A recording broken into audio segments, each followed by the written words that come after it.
KT Ramarao sir అయితే ఒక ముచ్చట చెప్తున్నాడులా. ఇక కాంగ్రెస్ పార్టీ అయితే అన్ని రకాల వర్గాలకు చెందినటువంటి ప్రజలనైతే కాంగ్రెస్ అయితే వంచిస్తున్నది.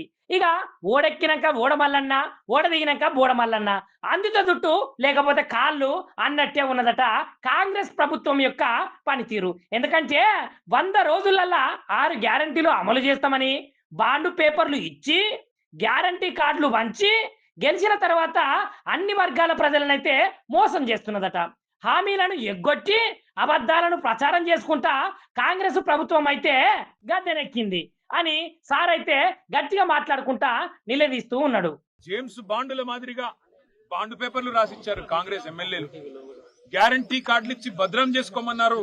భద్రంగా పెట్టుకోండి, 100 రోజులు మీరు భద్రంగా పెట్టుకుంటే 101వ రోజు మా వాళ్ళు వస్తారు, వచ్చి మీకు ప్రతిదీ అమలు చేస్తారని చెప్పి ఆనాడు బొంకి నమ్మబలికి ఓట్లేయించుకొని ఓడ మీద ఉన్నప్పుడు ఓడమల్లన్న, ఒడ్డుకెక్కినాక బోడమల్లన్న అన్నట్టు 3వ బడ్జెట్ లో కూడా గ్యారంటీ అన్న మాట లేకుండా, డిక్లరేషన్ అన్న మాట లేకుండా ఇవాళ ప్రతి వర్గాన్ని వంచిస్తున్నది కాంగ్రెస్ ప్రభుత్వం.